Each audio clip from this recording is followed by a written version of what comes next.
మన ప్రభువును ప్రియరక్షకుడునైన యేసుక్రీస్తు శక్తిగల నామంలో మీ అందరికీ శుభములు. ప్రియమైన దేవుని బిడ్డలారా, మరి ఎలా ఉన్నారో? గతించిన దినమంతా కూడా ఆయన రెక్కల నీడలో మనందరినీ కాపాడి మరొక నూతనమైన దినములో ఊరంలో మనల్ని ప్రవేశపెట్టిన విధానాన్ని బట్టి మరొకసారి ఆయనకి వందనాలు చెల్లించుకుంటున్నామండి. ఈ దినము దేవుడు మనకిస్తున్న వాగ్దానం జకరయ్య గ్రంథము 3వ అధ్యాయము 4వ వచనం.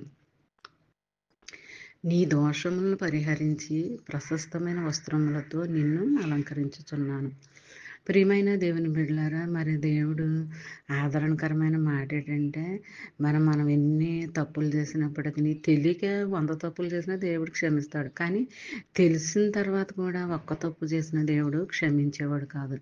కాబట్టి మనం తెలియక ఏ స్థితిలో ఉన్నా, ఏ పరిస్థితుల్లో ఉన్నా, ఎలాంటి ఇబ్బందులు పడుతున్నప్పటికీ, అక్కడ ఏ పాపం చేసినప్పటికీ, ఏ దోషం చేసినప్పటికీ, మరి ఎటువంటి సమస్యల్లో ఉన్నప్పటికీ అక్కడి నుంచి ఆ దోషాలన్నిటి నుంచి దేవుడు మనల్ని క్షమించి విడుదలనిస్తాడు అంటున్నాడు.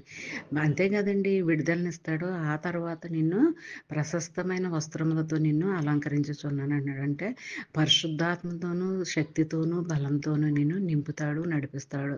మరి అలాంటి స్థితి నువ్వు నేను మనందరం ఈ దినమంతా పొందుకోవాలని ఆయన కోరిక అనమాట అండి.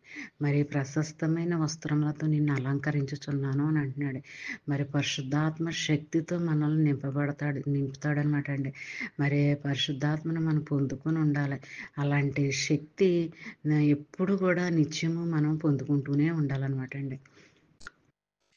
మరి ఈ చిన్న వాగ్దానం నీ మైండ్లో పెట్టుకుని నీ ఫ్రెండ్స్ సర్కిల్లో వాళ్ళకి పంపించండి.